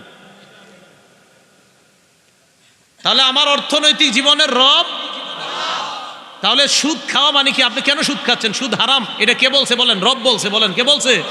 তাহলে অর্থনৈতিক জীবনে যে সুদ হারাম, এই ঘোষণাটা কার? আল্লাহ। তো আল্লাহর না অর্থনৈতিক জীবনে রব মানছেন, রব বলে দিয়েছে অর্থনৈতিক লেনদেনে সুদ হারাম, তো রবরে আপনি কোথায় মানলেন? হ্যাঁ। 5 নাম্বার রাষ্ট্রীয় জীবনে রব, রাষ্ট্রে ইসলামী হুকুমত কায়েম হয় কয়দিন চেষ্টা করছেন, কয়দিন দোয়া করছেন? 6 নাম্বার আন্তর্জাতিক জীবনে রব, সারা পৃথিবীর মধ্যে বুক ফুলিয়ে বলতে হবে আমার রব আল্লাহ, এই আন্তর্জাতিক পরিমণ্ডলেও আমার রবের বিধান বাস্তবায়নের চেষ্টা চালাইতে হবে। এই হলো আমি রবকে সন্তুষ্ট চিত্তে আল্লাহকে রব হিসাবে মেনে নিলাম, এটা হলো আল্লাহকে রব হিসাবে মেনে নেওয়া। 2 নাম্বার ওয়াবিল ইসলামি দীনা, ইসলামকে ধর্ম হিসাবে পেয়ে যে খুশি হবে, এটা 2 নাম্বার। 3 নাম্বার ওয়াবি মুহাম্মাদিন রাসূলা, মুহাম্মদ সাল্লাল্লাহু আলাইহি সাল্লামকে রাসূল হিসাবে পেয়ে যে খুশি, ওই ব্যক্তির কলবে ঈমানের স্বাদ আস্বাদন করার তৌফিক আল্লাহ দান করুন। পরের আমার সাথে রাদিতু বিল্লাহি রাব্বা ওয়াবিল ইসলামি দীনা ওয়াবি মুহাম্মাদিন রাসূলা সাল্লাল্লাহু আলাইহি সাল্লাম। এটা দেরি পড়তে পারবেন নি? তাহলে দেখেন, এবার বললেন না, খালি শুনেন। রাদিতু বিল্লাহি রাব্বা অর্থ আমি আল্লাহকে রব হিসাবে পেয়ে সন্তুষ্ট আছি। ওয়াবিল ইসলামি দীনা, আমি ইসলামকে ধর্ম হিসাবে পেয়ে সন্তুষ্ট। 3 নাম্বার ওয়াবি মুহাম্মাদিন সাল্লাল্লাহু আলাইহি সাল্লাম রাসূলা, আমি মুহাম্মদ সাল্লাল্লাহু আলাইহি সাল্লামকে রাসূল হিসাবে পেয়ে সন্তুষ্ট। অর্থ সহকারে এই কথাগুলো আপনি নিজে প্রতিদিন বলার চেষ্টা করবেন। রাদিতু বিল্লাহি রাব্বা, আমি আল্লাহকে রব হিসাবে পেয়ে খুশি। ওয়াবিল ইসলামি দীনা, ইসলামকে ধর্ম হিসাবে পেয়ে আমি খুশি। ওয়াবি মুহাম্মাদিন রাসূলা, মুহাম্মদ সাল্লাল্লাহু আলাইহি সাল্লামকে রাসূল হিসাবে পেয়ে আমি খুশি। বলা যাবেন ইনশাআল্লাহ? আচ্ছা, 3 নাম্বার, তাহলে আকীদা একটু কি থাকা যাবে না, অশুদ্ধ থাকা যাবে না, পরিপূর্ণ বিশুদ্ধ আকীদা থাকতে হবে। রব, সব ক্ষেত্রে রব, এই আকীদা ঠিক রাখতে হবে। মুহাম্মদ সাল্লাল্লাহু আলাইহি সাল্লাম আমার রাসূল, এই আকীদা ঠিক রাখতে হবে। ইসলাম আমার ধর্ম, এই আকীদা ঠিক রাখতে হবে। সবগুলা শুদ্ধ আকীদা ঠিক রাখা, একটা যদি আকীদা অশুদ্ধ হয়ে যায়, যেমন কোরআনের সব মানলেন আপনি, কিন্তু হারামার রিবা, আল্লাহ যে বলছে সুদকে আল্লাহ হারাম করেছেন, এখানে এসে যদি কেউ বলে এই স্মার্ট পৃথিবীর মধ্যে স্মার্ট হলো সুদ খাওয়া, এই সুদটা হারাম, বিষয়টা কেমন জানে লাগে, বাস সব শেষ। অনেকে আবার বলবে, দেখবেন যে এই স্মার্ট পৃথিবীতে ইসলামকে আধুনিক করা দরকার, এরকম অনেকে বলবে। না, ইসলাম আধুনিক করা দরকার নাই, ইসলাম এমনি সুন্দর, আপনি নিজের ইসলামের সৌন্দর্য করেন। ইসলাম এমনি সুন্দর, সব সময় ইসলাম সুন্দর, মিয়া আপনি খারাপ। মানে হ্যাঁ বুঝায়, কয় ইসলাম একটু আধুনিকায়ন করা দরকার, নিজেরে ইসলামের মধ্যে আনার চেষ্টা। ইসলাম এমনি সুন্দর, আপনি সুন্দর বানান লাগবে না। আল্লাহর মনোনীত ধর্মরে আপনি সুন্দর বানাইতে চান না, স্মার্ট। 3 নাম্বার, এবার একটা বিশুদ্ধ আকীদার কিছু কথা শুনেন। আকীদা অশুদ্ধ থাকলে কি হবে? ঈসা নবীরে নবী মানে তার জাতি খ্রিস্টানরা, আপনি আমগো নবী, সব ঠিক আছে। নবী বলতে বলতে কয় কি, আপনি আল্লাহর ছেলে। এটা একদল। আরেক দল নবী মানতেছে, খুব বিশ্বাস করে আপনি নবী, ঠিক আছে, আল্লাহ আপনারে বাপ ছাড়া বানাইছে, আপনি আল্লাহ। সূরা মাইদার 72 নম্বর আয়াতে আল্লাহ বলেন, লাকাদ কাফারাল্লাযীনা ক্বালু ইন্নাল্লাহা হুয়াল মাসীহ ইবনু মারইয়াম, অবশ্যই তারা কাফের হয়ে গেছে যারা বলে মারইয়ামের সন্তান ঈসাই আল্লাহ। ওয়া ক্বালাল মাসীহ ইয়া বনী ইসরাঈল আ'বুদুল্লাহা রাব্বী ওয়া রাব্বাকুম, ঈসা নবী তাদের সামনে দাঁড়িয়ে বলে আকীদা বিশুদ্ধ করো, আমি একজন মানুষ তোমাদের মতো, হ্যাঁ আল্লাহ আমাকে নবুয়ত দান করেছেন, আমার রব আল্লাহ, তোমাদের রব আল্লাহ, এই আল্লাহর ইবাদত করো, আমি আল্লাহ না। ঈসা নবীরে কয় আপনি আল্লাহ, ঈসা নবী কয় না না আমি আল্লাহ না, আল্লাহ আমার রব, তোমাদেরও রব, আকীদা বিশুদ্ধ করো, সেই রবের ইবাদত করো। ইন্নাহু মান ইউশরিক বিল্লাহ ফাকাদ হারামাল্লাহু আলাইহিল জান্নাহ, যে ব্যক্তি আল্লাহর সাথে শিরিক করবে, ফাকাদ হারামাল্লাহু আলাইহিল জান্নাহ, আল্লাহ তার জন্য জান্নাতকে হারাম করে দিবেন। ওয়া মাওয়াহুন নার, তার ঠিকানা হলো জাহান্নাম। তাহলে কি বুঝলাম? ঈসা নবীর জাতি ঈসা নবীর প্রশংসা করতে করতে কয় ঈসা নবী আল্লাহ, আবার কয় ঈসা নবী আল্লাহর ছেলে, নাউজুবিল্লাহ। আমাদের নবী আমাদেরকে বলেন, আমার একদল উম্মত এমন আসবে যারা বাড়াবাড়ি করতে করতে, আমার প্রশংসা করতে করতে আমার ব্যাপারেও বাড়াবাড়ি করবে। আমগো নবী কইছে আল্লাহর দল নবীর দিয়া আল্লাহ গেছে গায়েব হইয়া, কথা আর খুঁজে পান। হ্যাঁ, এই আকীদা শেষ। এ কি কইলেন কথাটা? সহিহ বুখারী 3445 3445 নম্বর হাদিস। রাসূলুল্লাহ সাল্লাল্লাহু আলাইহি সাল্লাম বলেন, লা তাতরুনি কামা আতরাতিন নাসারা ইবনে মারইয়াম। ঈসা নবীরে প্রশংসা করতে করতে যেমন বাড়ায়া প্রশংসা করছে খ্রিস্টানরা, তোমরা আমারে এরকম মাত্রা অতিরিক্ত বাড়ায়া প্রশংসা করবা না। আল্লাহ যতটুকু প্রশংসা করছে আমার ততটুকু প্রশংসা তোমরা করবে। এবার 3 নাম্বার আকীদায় আসি। আকীদা শুদ্ধ, আকীদা 100% শুদ্ধ। শয়তানের ধোকায় কিছু আমল ছেড়ে দিছে। 28টা রোজা রাখছে আর একটা বা দুইটা রাখে নাই। কেন রাখেন নাই? রোজা রাখা ফরজ জানেন না? ভাই ফরজ জানি, শয়তানের ধোকায় আসলে একটা রাখতে পারি নাই। তাই এটা কাজটা ঠিক করছেন না? ঠিক করি নাই। রোজা ফরজ বিশ্বাস করেন না? আসলে বিশ্বাসও করি ফরজ। 28টা দুই জন্যই রাখছি। তো একটা কেন রাখেন নাই? শয়তানের ধোকায় রাখি নাই। কেউ নামাজ পড়ছেন আজকে? 4 ওয়াক্ত পড়ছি, 1 ওয়াক্ত পড়ি নাই। কেন পড়েন নাই? আসলে উঠতে পারি নাই ঘুম থেকে, শয়তানের ধোকা। তো নামাজ পড়া যে ফরজ জানেন না? জানি, বিশ্বাস করি, মানে বিশ্বাস করে ফরজ। একটু ধোকার কারণে আমল একটু কম হয়ে গেছে। এই আমল কমের কারণে পানিশমেন্ট হবে, বিভিন্ন মেয়াদে সাজা ভোগ করবে জাহান্নামে, একদিন আল্লাহ জান্নাত দান করবে। আমি বুঝাই, এর মানে নামাজ ছেড়ে দিয়ে না, কিন্তু আবার বুঝাইতে চাইতেছি যে আকীদাটা শুদ্ধ রাখেন। সহিহ বুখারীর 1237 নম্বর হাদিস। এই হাদিসের বর্ণনাকারী মুআজ রাদিয়াল্লাহু তাআলা, আবু যর রাদিয়াল্লাহু তাআলা আনহু, আবু যর রাদিয়াল্লাহু তাআলা আনহু বলেন, রাসূলুল্লাহ সাল্লাল্লাহু আলাইহি সাল্লামের সাথে আমি একদিন হাঁটতেছি। এই হাদিসটা শর্টে আছে, আরেক জায়গায় লম্বা হাদিস আছে কিতাবুর রিকাকের মধ্যে। তো আবু যর গিফারি বলেন, একদিন রাতের বেলা নবীর সাথে আমি হাঁটতেছি। তো নবীজির দেখে আমার কাছে মনে হয়েছে কারিহতু আইয়ামশিয়া মাহু আহাদুন, যে নবীর সাথে অন্য কেউ হাঁটাটা নবীজি অপছন্দ করতেছেন, এটা আমার মনে হয়েছে। অনেক সময় দেখলে বোঝা যায় কিন্তু যে লোকটা এখন একা হাঁটতেই পছন্দ করতেছে, থাক তার সাথে যাব না। তো আবু যর বলেন, আমার মনে হইলো নবী একা হাঁটতে ভাল লাগতেছে, ঠিক আছে একাই হাঁটুক। তো আমি আস্তে আস্তে দূরে রইছি, আর নবীজি হাঁটতেছে ফি লাইলাতিল কমার, চন্দ্র রাত্রে। সুবহানাল্লাহ। আমিও দূরে নবী দূরে। আমার মনে হইলো নবীর পাশে যাওয়াটা ঠিক হবে না, নবী একা হাঁটতেই কমফোর্ট আপনার করতেছে, যে নবীজির ভাল লাগতেছে একাই। এখন রাসূল সাল্লাল্লাহু আলাইহি সাল্লাম হঠাৎ ফালতাফাতা, আমার দিকে তাকাইছে। তো তাকায় বলতেছে, কে? হ্যাঁ না এরকম রাত্রেবেলা মনে করেন একটু দূরে একজন আছে, কেউ তুমি? যে আমি অমুকে আব্দুর রহমান চাচা, আমি এরকম। তো নবীজি কয়, কে? তো আবু যর বলে, হুজুর আমি আবু যর। ও আচ্ছা আবু যর, হ্যাঁ আসো এদিকে আসো। সুবহানাল্লাহ। তুমি? জি হুজুর এদিকে আসো। তো আবু যর রাসূল সাল্লাল্লাহু আলাইহি সাল্লাম পাশে নিয়ে হাঁটতেছে। একটু ভাবেন তো, কল্পনা আনেন তো, নবী আর তার এক সাহাবী দুইজন হাঁটতেছে, কত সুন্দর দৃশ্য। আবু যর গিফারি রাদিয়াল্লাহু তাআলা আনহু বলেন, নবীজি বললেন, ইন্নাল মুকিল্লিন ইন্নাল মুকসিরিনা হুমুল মুকিল্লুন। আবু যর, সম্পদশালীরা কিয়ামতের মাঠে হুমুল মুকিল্লুন, তারা স্বল্পাধিকারী হবে। হুজুর মানি? বেশি সম্পদওয়ালারা কিয়ামতের মাঠে আটকাই যেতে পারে। আবু যর কয়, হুজুর মানি কি? কয় ইল্লা মান আতাহুল্লাহু খায়র। হ্যাঁ, যাকে আল্লাহ সম্পদ দেওয়ার পর সে সঠিকভাবে দান সৎকার ঠিকঠাক করেছে, সে আটকাবে না। কিন্তু যাদেরকে সম্পদ দেওয়ার পর তারা সঠিক খাতে ব্যয় করে নাই, সম্পদ হয়েছে হজে যায় নাই, সম্পদ হয়েছে যাকাত দেয় নাই, সম্পদ হয়েছে সৎকা করে নাই, আত্মীয়দের হক রক্ষা করে নাই, এরা কিয়ামতের ময়দানে আটকায় যাবে। এই জাতীয় সম্পদশালীরা, প্রথমে কি বললেন? সম্পদশালীরা আটকায় যাবে। তবে তারা আটকাবে না যাদেরকে সম্পদ দেওয়ার পরেও ওই সম্পদের হকগুলা যথাযথ আদায় করছে। এটা বইলে আবু যরের সামনে নিয়ে গেছে। নিয়ে যাওয়ার পর এক জায়গায় কেউ, আবু যর থামো, আর যাইবেন আমার সাথে। নবীজির সাহাবী আবু যর কয়, হুজুর কয়েকখানে থামো, তুমি ততক্ষণ এইখানে থাকবা, হাত্তা আরজিয়া ইলাইকা, আমি যতক্ষণ না আসবো এতক্ষণ এই জায়গায় থাকবা, এখান থেকে একটুও নড়বা না। নবীজি চলে গেলেন কোথায় জানি, আমি আবু যর তাকায় রইছি, সামনে তো যাইতে পারবো না, দাঁড়ায় দাঁড়ায় দেখতেছি কই যাইতেছি। হঠাৎ নবীজি কোথায় যেন চলে গেলেন।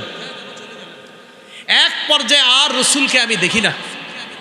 আতালা আন্নি লুবসা, আমার থেকে নবীজি এইভাবে আড়াল হয়ে লম্বা সময় কোথায় জানি ছিলেন, আমি আর নবীরই দেখি না। হঠাৎ আমি নবীজিরি দেখছি আসতেছে। হঠাৎ আমি একটা আওয়াজ শুনলাম, পাথুরে প্রান্তর, মানে প্রান্তরটা পাথরের। তো এরকম পাথরময় প্রান্তরের এক পাশে আওয়াজ আসতেছে, নবীজি কার সাথে যেন কথা বলতেছে। আমি খালি নবীর আওয়াজ শুনি, কিন্তু নবী কার সাথে কথা বলে এটা দেখি না। কথা বলতেছে একটু বুঝতেছে। নবীজি কয়, এটা করলো, ওটা করলো, আমার উম্মত এরকম বলতেছে, ওটা করলো, ওটা করলো। এখন আবু যর গিফারি কয়, এটা আবার কি কয়, কার সাথে কথা কয়? তা আমার সামনে আসার পর কয়, হুজুর একটা বিষয় আমি আর ধৈর্য ধরতে পারতেছি না। কয় কি? ও আপনি একটু আগে কথা কইছেন তো, আমার খালি জিগাইতে মন চাইতেছে আপনি কার লগে কথা কইছেন। বুঝর, একটু আগে আমি যার সাথে কথা বলছি আল্লাহর ফেরেশতা জিবরিল। আতানি আতিন, জিবরিল আমার কাছে আসছে, আইসা আমারে কি বলছে জানো? কি বলছে? ইন্নাহু মান মাতা মিন উম্মাতিকা লা ইউশরিকু বিল্লাহি শাইআ দাখালাল জান্নাহ। আমারে বলছে আপনার উম্মতের কেউ যদি এমন অবস্থায় মারা যায় সে আল্লাহর সাথে শিরিক করে না, দাখালাল জান্নাহ, সে জান্নাতে যাবে। আকীদা বিশুদ্ধ। তো নবীজি কয়েকটা কথা বলছে যে ওই অপরাধ এগুলা করলো, হ্যাঁ ওইগুলা করার পরেও যদি বেচারা দুনিয়াতে তওবা করে, কিন্তু আকীদা যদি তার শুদ্ধ থাকে, এই জাতীয় অপরাধের পরেও বিশুদ্ধ আকীদা নিয়ে যদি মরতে পারে, তো বিভিন্ন মেয়াদে হয়তো তার সাজা হবে, আবার আল্লাহ চাইলে হবে না, আবার আল্লাহ চাইলে হবে, কিন্তু সে শুদ্ধ আকীদার কারণে দাখালাল জান্নাহ, একদিন জান্নাতে প্রবেশ করে। এই তিন কথা বুঝে থাকলে এবার দ্বিতীয় আকীদার বিষয়টা আমাদের মনে আসেনি, যে আকীদা সব শুদ্ধ, একটা অশুদ্ধ। এই কথাটা মনে আসেনি? আচ্ছা, পুরা কোরআনের ৬,২৩৫টা আয়াত বিশ্বাস করে মনে করেন পৃথিবীর একটা দল। সূরা আহজাবের ৪০ নম্বর আয়াতে আল্লাহ পাক রব্বুল আলামিন বলেন, মা কানা মুহাম্মাদুন আবা আহাদিম মির রিজালিকুম ওয়ালাকির রাসূলুল্লাহি ওয়া খাতামান নাবিয়্যিন। মুহাম্মদ সাল্লাল্লাহু আলাইহি ওয়াসাল্লাম তোমাদের কোন সাবালকের পিতা নন। মুহাম্মদ তোমাদের কোন সাবালক পুরুষের পিতা নন। কি বললাম? সাবালক। তোমাদের মধ্যে কোন সাবালক পুরুষের পিতা নন। ওয়ালাকির রাসূলুল্লাহ, মুহাম্মদ সাল্লাল্লাহু আলাইহি ওয়াসাল্লাম আল্লাহর রাসূল, ওয়া খাতামান নাবিয়্যিন, তিনি হলেন শেষ নবী। বলেন আমার নবী শেষ নবী ঘোষণাটা কার? পৃথিবীর কোন মানুষ যদি বলে কোরআনের সবগুলো আয়াত মানে সূরা আহজাবের ৪০ নম্বর আয়াতটার আইসার যদি কয় এই আয়াতের ব্যাখ্যা করে এভাবে সেভাবে ওভাবে যদি আমার নবীর শেষ নবী মানতে না চায়, তাহলে ৬,২৩৫টা আয়াতের উপর তার ঈমান, একটা আয়াতের মধ্যে ব্যাখ্যা কইরা এভাবে সেভাবে হ্যাঁ আমার নবীরেও নবী মানে, কিন্তু শেষ নবী যদি মানতে না চায় কাফের। নবীরে নবী মানে কিন্তু শেষ নবী মানতে চায় না। তো এই আয়াতটা শেষ নবী মানতে না চাওয়া মানে সূরা আহজাবের ৪০ নম্বর আয়াতকে অস্বীকার করা।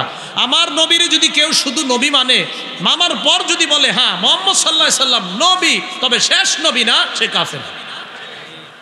কেউ যদি বলে মুহাম্মদ সাল্লাল্লাহু আলাইহি সাল্লাম নবী কিন্তু শেষ নবী যদি না মানে, সে কি হবে বলেন তো? কাফের হবে। এবং তার অনুসারী যারা হবে তারাও কাফের হবে, আর তাদেরকে যারা কাফের মনে করবে না তারাও কাফের হবে। কথা বুঝে আসছে? আচ্ছা, সহিহ বুখারীর বর্ণনা ৩৫৩৫ নম্বর হাদিস, ৩৫৩৫ কত হয়? ৩৫৩৫। ক্বালা রাসূলুল্লাহ সাল্লাল্লাহু আলাইহি ওয়াসাল্লাম, নবীজি বলেন, ইন্না মাসালি ওয়া মাসালাল আমবিয়াই কামাসালি রাজুলিন বানা বাইতান ফাআহসানা ওয়া আজমালা। তাকান, এই একটা ঘর, অনেক সুন্দরভাবে ঘরটা রং করানো হয়েছে, ডিজাইন করা হয়েছে, ঘরের কোনায় একটা ইট লাগান নাই, আর সব ঠিক আছে। তাহলে সমাপ্ত হইল ঘর না অসমাপ্ত? এই সোজা বাংলাটা বুঝছেননি? তাহলে সুন্দর একটা ঘর বানাইছেন, একটা কোনায় ইটের জায়গা ফাঁকা, রং টং যা আছে যা যা সৌন্দর্য সব করছেন, একটা ইট খালি লাগান নাই। সৌন্দর্যের সমাপ্ত হলো না অসমাপ্ত? ক্বালা রাসূলুল্লাহ সাল্লাল্লাহু আলাইহি ওয়াসাল্লাম, নবীজি বলেন, ইন্না মাসালি ওয়া মাসালাল আমবিয়াই কামাসালি রাজুলিন, আমার আর আমার পূর্ববর্তী নবীদের দৃষ্টান্ত এমন এক ব্যক্তির মতো, বানা বাইতান, যেই ব্যক্তি একটা ঘর বানিয়েছে, ফাআহসানা ওয়া আজমালা, ঘরটা সুন্দরভাবে সাজিয়েছে, ইল্লা মাউদিআ লাবিনাতিন ফি জাওিয়া, কোণার মধ্যে একটা ইটের জায়গা ফাঁকা রাখছে। নবীজি বলেন আমার আর আমার পূর্ববর্তী নবীদের দৃষ্টান্ত এমন, একটা ঘর বানাইছে, ঘর সব সৌন্দর্য ঠিক আছে, কোণায় একটা ইটের জায়গা ফাঁকা। ফাজাআলান নাসু ইয়াতুফুনা বিহি ওয়া ইয়াজাবুনা লা, কয় জনগণ এই সুন্দর ঘরটাকে দেখতে যায়, দেখতে যাওয়ার পর চারদিকে ঘুরে আর কয় এত সুন্দর ঘর। যেই মাত্র কোণায় আসে, আসার পর একটা কোণার মধ্যে যখন দেখে একটা ইটের জায়গা এখনো ফাঁকা, জনগণ আশ্চর্য হয় আর বলে, হাল্লা উদিআত হাদিহিল লাবিনা, এই ইটটা কেন এখনো লাগানো হয় নাই? জনগণ ঘুরে আর কয় এত সুন্দর ঘরটা একটা ইট কেন লাগাইলো না? নবীজি বলেন আনা তিলকা লাবিনা, আমি হলাম সেই ইট। আনা খাতামুন নবিয়্যিন লা নাবিয়্যা বাদি, আমি শেষ নবী, আমার পরে আর কোনো নবী নাই। আদম নবী থেকে ঈসা নবী পর্যন্ত নবুয়তের ঘর সাজানো হয়ে গেছে। সুন্দর এই ঘরটা সাজানোর পর একটা ইটের জায়গা ফাঁকা। এই ইটটা হলাম আমি মুহাম্মদের মাধ্যমে আল্লাহ পাক রব্বুল আলামিন এই নবুয়ত নামক ঘরের সৌন্দর্যের সমাপ্তি টেনে দিয়েছে। তাহলে নবীর মাধ্যমে ঘর শেষ, সমাপ্ত। তো এখন যদি কেউ কয় আমি নবী, হেরে কই লাগাইবেন? ইট তো আর জায়গা নাই। আমগো নবীর পরে যদি কেউ কয় আমি নবী, তো ভাই আমনের রাখমুটা কই? জায়গা তো নাই। আর মোহাম্মদ সাল্লাল্লাহু আলাইহি সাল্লামের পরে যদি কেউ বলে যে মোহাম্মদ সাল্লাল্লাহু আলাইহি, মানে কি সুন্দরভাবে ধোকাটা দেয়। হ্যাঁ, মোহাম্মদ সাল্লাল্লাহু আলাইহি সাল্লাম নবী ঠিক আছে, তবে ওনার পরে এরকম মানে আপনার বুস্টুস এইভাবে সেইভাবে এই আয়াতের ব্যাখ্যা করতে যাবে। ইমাম গাজালি রহমতুল্লাহি আলাইহি লেখছেন, খাতামুন নবিয়্যিন থেকে স্পষ্ট উম্মত একমত মুহাম্মদ সাল্লাল্লাহু আলাইহি সাল্লামের পরে আর কোনো নবী নাই। এবং উনি বলছেন লাইসা ফিহি তা'ওয়িল, এই আয়াতের ব্যাখ্যার কোনো সুযোগ নাই। বলেন আমার সাথে, বলেন আমাদের নবীর পরে আর কোনো নবী নাই, ব্যাখ্যার কোনো সুযোগ নাই। বলেন ব্যাখ্যা ছাড়া মুহাম্মদ সাল্লাল্লাহু আলাইহি সাল্লাম আল্লাহর প্রেরিত শেষ নবী। এই কথা স্পষ্ট। তাহলে মুহাম্মদ সাল্লাল্লাহু আলাইহি সাল্লাম শেষ নবী, এখানে ব্যাখ্যার কোনো ব্যাখ্যা করতে যাবেন এইভাবে সেভাবে। ইমাম গাজালি কয় লাইসা ফিহি তা'ওয়িল, কোনো ব্যাখ্যা চলবে না, কোনো ব্যাখ্যার সুযোগ নেই। এবার আরেকটা হাদিস শুনি, মুসলিম শরীফের 523 নম্বর হাদিস। মাদ্রাসা পাঠ্যপুস্তক অনুসারে মোট হাদিস সংখ্যা হবে 3033টা। এই হাদিসের বর্ণনাকারী আবু হুরায়রা রাদিয়াল্লাহু তাআলা আনহু তিনি বলেন, ক্বালা রাসূলুল্লাহি সাল্লাল্লাহু আলাইহি ওয়াসাল্লাম ফুদ্দিলতু আলাল আমবিয়াই বিসিত্তিন, সব নবীর সাথে আমাকে, অন্যান্য নবীর চাইতে আমাকে 6টি বিষয়ে বৈশিষ্ট্য মণ্ডিত করা হয়েছে। অন্যান্য নবীর চাইতে আমাকে 6টি বিষয়ে আলাদা বৈশিষ্ট্য মণ্ডিত করা হয়েছে। কয়টি? 6টি মুখস্থ করবেন। 1 নাম্বার, উতিতু জাওয়ামি আল কালিম, আমি নবীকে ব্যাপক অর্থবোধক শব্দ বলার ক্ষমতা আল্লাহর পক্ষ থেকে দেওয়া হয়েছে। আমি শব্দ বলবো কম, বাক্য বলবো কম, কিন্তু আমার এই ছোট বাক্য, ছোট শব্দের ব্যাপক অর্থ থাকবে এমন কথা বলার ক্ষমতা আল্লাহ আমাকে দিচ্ছে। এই দেন আমি কতক্ষণ চেষ্টা করতেছি নবী যে শেষ নবী বুঝানোর, কিন্তু আমগো নবী যদি ছোট্ট একটা কথা বলতেন সবাই বুঝাবেন। সুবহানাল্লাহ। তা আমাদের নবী কথা বলবে কম, অর্থ হবে ব্যাপক, কথা বলবে কম, অর্থ হবে ব্যাপক। এটা আমগো নবীরই স্পেশালি দেওয়া হয়েছে। সুবহানাল্লাহ। এই জন্য হাদিসে আসছে নবীজি যখন কথা বলতেন, ইজা তাকাল্লামা সালাসান, নবী কথা বললে আস্তে আস্তে বলতেন, এক কথা 3 বার বলতেন। কোন গণনাকারী যদি গণতে চাইতো যে আমি নবীর কথাগুলা গুনে গুনে রাখবো, সাহাবায়ে কেরাম বলেন যে নবী কথা বলতেছে, আচ্ছা 1, আবার বলছে আচ্ছা 2। এইভাবে কেউ যদি গণতে চাইতো আল্লাহ রাসূলের কথাগুলাও গনে গনে রাখতে পারতো। নবীজি এত সুন্দর করে কথা বলতেন, কত সুন্দর। একদিন আল্লাহ আমাকে সবাইরে স্বপ্নে নবীর কথা দেখার তৌফিক দান করেন, যে নবীজি কথা বলতেছে আর আমরা দেখব কেমনি কত সুন্দর করে কথা বলে। তাহলে এলো 1 নাম্বার, ব্যাপক অর্থবোধক সম্পন্ন শব্দ বাক্য বলার ক্ষমতা দেওয়া হয়েছে। 2 নাম্বার, ওয়া নুসিরতু বিররুবি ওয়া ফি রিওয়ায়া মাসিরাতা শাহরিন, আমি যখন জিহাদের ময়দানে বের হই, কোন এলাকায় যুদ্ধের জন্য বের হই, 1 মাসের দূরত্বে বেঈমানদের অন্তরে আমার ব্যাপারে কাঁপন ধরিয়ে দেয় আল্লাহ। এই সাহায্যটা আল্লাহ আমাকে করছে। 3 নাম্বার, ওয়া উহিল্লাত লিয়াল গনাইম, অন্য কোন নবীর জাতি তাদের জন্য গনিমতের মাল বৈধ ছিল না, যুদ্ধলব্ধ সম্পদ বৈধ ছিল না। আমাকে, আমার উম্মতকে আল্লাহ পাক রব্বুল আলামিন গনিমতের মাল, যুদ্ধলব্ধ সম্পদ আমাদের জন্য আল্লাহর পক্ষ থেকে বৈধ করে দেওয়া হয়েছে। 4 নাম্বার, ওয়াজুইলাত লিয়াল আরদু মাসজিদান ওয়া তাহুরা, অন্যান্য জাতি নির্দিষ্ট জায়গায় ইবাদত করা লাগতো, কিন্তু গোটা পৃথিবীটা আমার উম্মতের জন্য মসজিদ তথা সেজদার জায়গা, আর পুরা জমিনকে আল্লাহ পবিত্র বানায়া দিয়েছে। আমার উম্মত এক জায়গায় আছে, পানি নাই, আশেপাশে কিচ্ছু নাই, মসজিদ নাই, কোথাও পানি নাই, সমস্যা নাই, মাটি দিয়ে তায়াম্মুম করবে। মসজিদ নাই, সমস্যা নাই, ওখানে নামাজ পড়বে, হয়ে যাবে। এটাই উম্মতের বৈশিষ্ট্য, আর কাউরে দেয় নেই। 5 নাম্বার, ওয়া উরসিলতু ইলাল খালকি কাফা, গোটা জগতের জন্য আমাকে নবী হিসাবে পাঠানো হয়েছে। কোন নবীরে কোন এলাকার জন্য পাঠানো হয়েছে? এক সময়ে 2জন 3জন নবী এমন থাকতো। ইব্রাহিম নবীর যুগে লূত নবী ছিল, এরকম আপনার মুসা নবীর যুগে হারুন নবী ছিল। তো আমাদের নবী সাল্লাল্লাহু আলাইহি সাল্লামের বৈশিষ্ট্য যে আমার সময় আর কোনো নবী না, আমার পরে আর নবী আসবে না, কারণ আমাকেই শেষ নবী হিসাবে গোটা জগতের জন্য কিয়ামত পর্যন্ত যারা আসবে তাদের জন্য আল্লাহ আমাকে পাঠিয়েছে। 6 নাম্বার, ওয়া খুতিমা বিয়ান নাবিয়্যুন, আমার মাধ্যমে নবুয়তের দরজা বন্ধ করে দেওয়া হয়েছে, নবুয়তের সমাপ্তি আমার মাধ্যমে টেনে দেওয়া হয়েছে, আমার পরে আর নবী আসবে না। তাহলে আমাদের নবীজির পরে আর কোনো নবী আসবে? তাহলে বলেন আমাদের নবীর পরে আর কোনো নবী নাই, ব্যাখ্যা করার সুযোগ নাই। সহিহ বুখারীর বর্ণনা 3455 নম্বর হাদিস। এই হাদিসের বর্ণনাকারী আবু হুরায়রা রাদিয়াল্লাহু তাআলা আনহু বলেন, ক্বালা রাসূলুল্লাহ সাল্লাল্লাহু আলাইহি ওয়াসাল্লাম কানাত বানু ইসরাঈলা তাসুসুহুমুল আম্বিয়া, বনি ইসরাইলের মাঝে তাদের নবীরা আসতেন, নবীরা আইসা তাদেরকে নেতৃত্ব দান করতেন, তাদের মাঝে নেতৃত্ব দিতেন নবীগণ। কুল্লামা হালাকা নাবিয়্যুন খালাফাহু নাবিয়্যুন, এক নবী চলে যাওয়ার পর তার স্থলাভিষিক্ত আরেক নবী আল্লাহ পাঠাইতেন, আরেক নবী আসতেন। এখন আপনাদেরকে এই জায়গায় দেখেন ধোঁকা দিতে পারে, বলেন আমার সাথে বলেন, এক নবী গেলে বলেন আরেক নবী আসে, এক নবী গেলে আরেক নবী আসে, তাহলে এখান থেকে ধোঁকা দিতে পারে। তাহলে মুহাম্মদ সাল্লাল্লাহু আলাইহি সাল্লাম যাওয়ার পরে আরেকজন কেন আসবে না?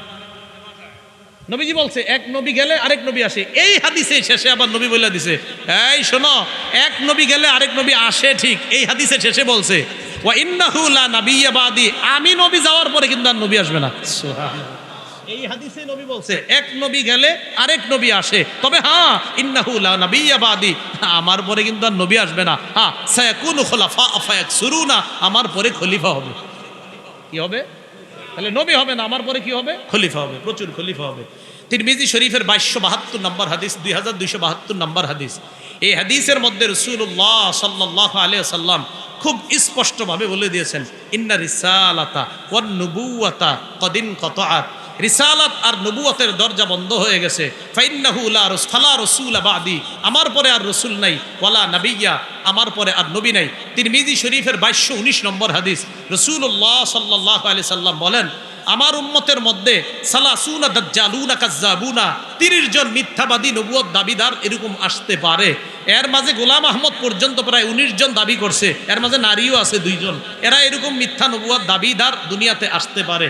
নবীজি বলছেন, শোনো, এরা আইসা যখন তোমাদের সামনে বলতে পারে আমি নবী বলে যাচ্ছি, আমার পরে আর কোনো নবী নাই, তাহলে নবুয়ত দাবিদার যে আসবে এটা আমগো নবী বইলা গেছে। এতেই তো প্রমাণ হয় আমার নবীর শ্রেষ্ঠত্ব, যে আমার নবীর কথাগুলা অক্ষরে অক্ষরে বাস্তবায়িত। শেষ কথা, সহিহ বুখারী 4416, 4416 নম্বর হাদিস। এই হাদিসের মধ্যে আসছে রাসূলুল্লাহ সাল্লাল্লাহু আলাইহি সাল্লাম তাবুক যুদ্ধে রওনা করলেন। আলী রাদিয়াল্লাহু তাআলা আনহুরে স্থলাভিষিক্ত বানায়া গেলেন। বানানোর পর হযরত আলী বললেন, আতুখাল্লিফুনি ফিস সিবিয়ান ওয়ান নিসা, আপনি আমারে নারী আর পুরুষ বাচ্চাদের দায়িত্ব দিয়ে গেলেন। নবীজিরে বলতেছে, আর আপনি যুদ্ধে যাইতেছেন হুজুর, আমার এই বাচ্চা আর নারীকে দায়িত্ব দিয়ে গেলেন। নবীজি কয়, শোনো আলী, আলা তারদা আন তাকুনা মিন্নি বিমানজিলাতি হারুনা মিন মুসা, তুমি কি এতে সন্তুষ্ট না? মুসা নবী যেমন তাওরাত আনতে যাওয়ার সময় হারুন নবীরে দায়িত্ব দিয়ে গেছে, আমি আজকে তাবুকে যাওয়ার সময় তোমারেও দায়িত্ব দিয়ে যাচ্ছি। কেমন যেন তুমি হারুন নবীর স্থলাভিষিক্ত, যেমন মুসা নবী তার স্থলাভিষিক্ত বানাইছে হারুনকে, আমিও তোমাকে এমন স্থলাভিষিক্ত বানিয়ে যাচ্ছি।